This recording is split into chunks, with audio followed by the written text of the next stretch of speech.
What's up, y'all? It's your girl S to the C Scorpio, S to the C Twerk Goddess, and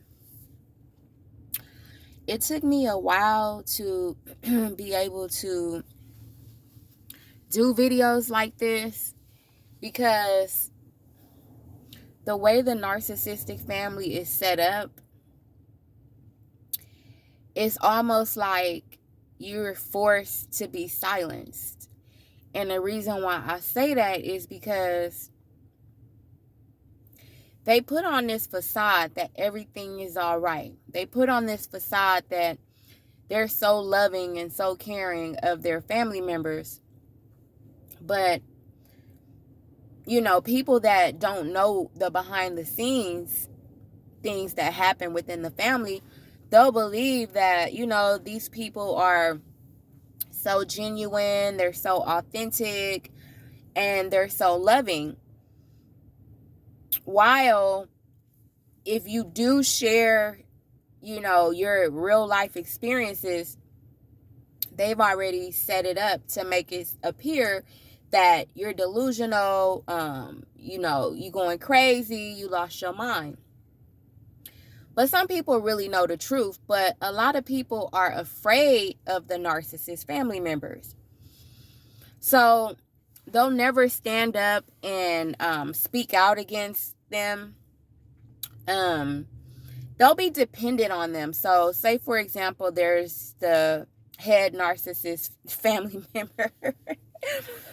Or maybe this person has a manipulating technique of catering to other family members or bailing them out, always providing financial support.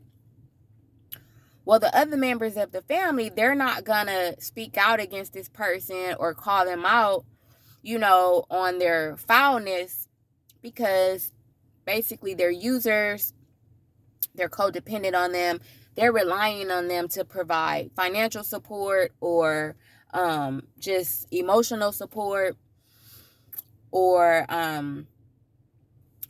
they're just afraid to walk away from that relationship. So again, it took me a while to be able to talk about this because it's almost like a movie, like the Twilight Zone, when things happen and like people are moving in slow motion and it's like, come on, wake up, let's go. It'll be hard for someone that hasn't experienced that to relate. So it will seem like, oh, that person is crazy. They talking out the side of their neck.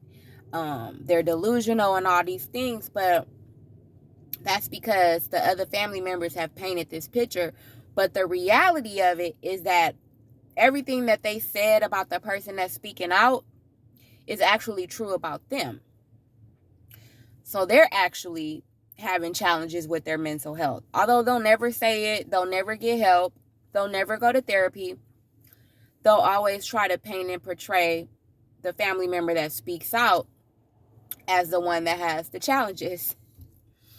So when you look back over a series of events that have happened within the narcissistic family, you start to see patterns and you start to make connections. And so what I basically discovered is that this stuff been going on. You probably was too young to acknowledge it. You probably was too young to identify and just come up with the right words to describe it. But this stuff has been going on well over the time period from when you was a child, a little baby. These people have been narcissistic and they've basically tried to enhance their narcissism. So they've learned from each other, but they've all been manipulating towards one another. It's really sick and diabolical. And that's why, I guess until like the past few years, you haven't really been seeing a lot of information on narcissism and narcissistic personality disorder, because the people that are in the families of these narcissists or people that are in relationships with these narcissists, they're so devastated that it's like it can't be real, right? So again, it's like that person is in the twilight zone. If you were to try to explain this to somebody and be like, this is what happened behind the scenes, like the average person would not believe you. The average person and that's what makes narcissists so cold and vicious and dangerous. Narcissistic people are some of the most dangerous people, and you really have to be careful.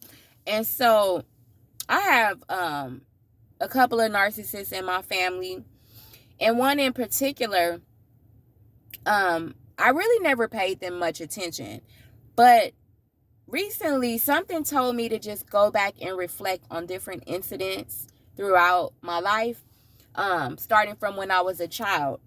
And what I discovered is that there have been several incidents that maybe I overlooked. Like, I don't be tapped in and tuned into other people's energy and their space, And so I think that's true about most starseeds or chosen ones. We be in our own bubble. We be in our own world. Like, when people do sly, slick shit, it really doesn't faze us because that's not the vibe that we're on. So sometimes it might take us a while to acknowledge that, oh, this person was trying to be shady, because we just don't care. We got other stuff going on. We're doing the inner work. We're growing, We have a lot of success in our lives, in different areas of our lives, So we don't really be tripping about jealous people or narcissistic people or envious people because we got so much going on in our own space. So the Holy Spirit had me just analyze time periods throughout my childhood and my life with certain narcissistic members of my family. And narcissistic people are very jealous. And it doesn't just happen overnight. It's not like a snap of a finger or you guys got into an argument or a disagreement and they just became this jealous, toxic, envious narcissist. No, they've always been that. They've basically been able to mask it and camouflage it so no one would notice. And they'll even be supportive to a certain extent. And when I say to a certain extent, it's like around the family, they'll try to make it seem like they're so supportive of you. Behind the scenes, you'll know that it's fake. It's not authentic. But you'll also notice that they'll be more supportive of complete strangers. Now, these type of people, they're people pleasers. And they're very thirsty for acceptance. It's like because they lack self-love, they're always looking outwardly. They're always looking for external gratification. They're always looking for, that external feel good, just to feel validated, just to feel their sense of self-worth. And it's just a trip how they'll go out of their way to support other people that would not do the same in return. But when it comes to you, the golden child, they try to make it seem like you're the black sheep, and they'll make up all kind of weird, bizarre things, knowing that you're the strongest member of the family. So that's part of the reason why they have so much dissension towards you, because they know that you know what's up. And so, when I did this analysis of this particular narc in my family, I said, wow. When you start adding up, they say hindsight is 20/20. Man, so I did this analysis and I just started discovering all these nasty, evil, disgusting things that I had basically brushed off. It wasn't that significant to me, but I just felt that during the analysis, I'm going to have to speak out on this because I know it's other people going through similar experiences. And that is part of the reason why, these narcs haven't been stopped. That is part of the reason why, they haven't been exposed, because there's not a lot of information about it. Prior to today's time. But, you know, we have to get the word out about these people because they're demonic. And so this particular narc blacked my eye as a child. We were playing tennis, and, you know, she purposely swung the tennis racket and blacked my eye. So I don't know why, you know, this situation just came back to my mind out of the blue. I was just like, wow, I thought I forgot about that, or I brushed it off. But that was like one of the main things that I noticed, or that I recalled in my memory from my analysis. And I was just like, damn, that bitch been hating, right? Then there was another incident to where, as a child, this guy had liked me. Well, we was kids. It was puppy love. It wasn't even real. And like, he really liked me. And so as we got older, we had a lot of mutual friends, and he still liked me, but I started dating his friend. And so once I stopped dating his friend, we would talk, you know, we would just casually conversate. And there was an incident that happened to where I was really upset. And I told this family member that, you know, this guy is not to be trusted. Like, he's dangerous, and I'm not going to talk to him again. So what does the narcissistic, thirsty ass, desperate ass family member do? They link up with this guy. They start having sexual relations with this guy.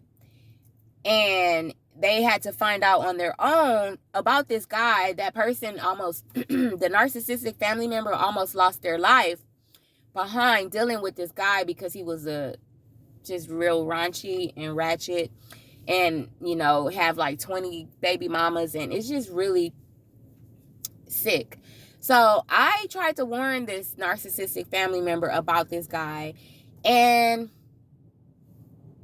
she went ahead and had relations with him. And I thank God that I didn't have no relations with this guy. I thank God that God revealed who he was to me, and, you know, I just cut all ties with that person.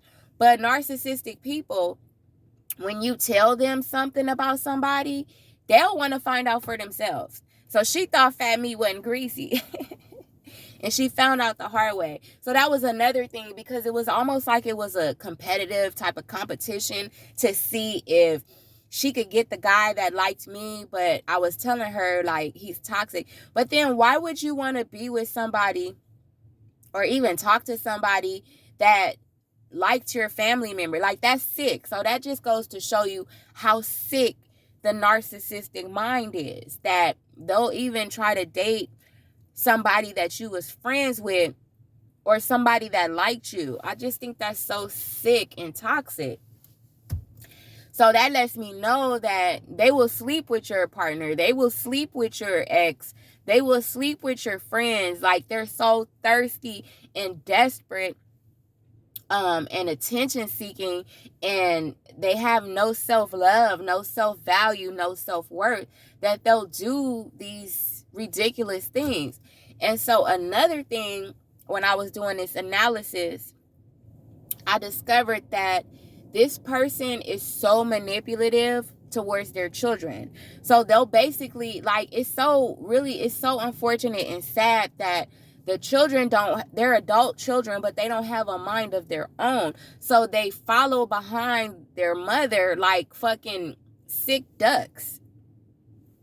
They follow behind their mother like little puppies, and they're grown. And I just think that's so sick and disgusting, how narcissistic people can be so adamant about having this power and control and manipulation, even over their own children.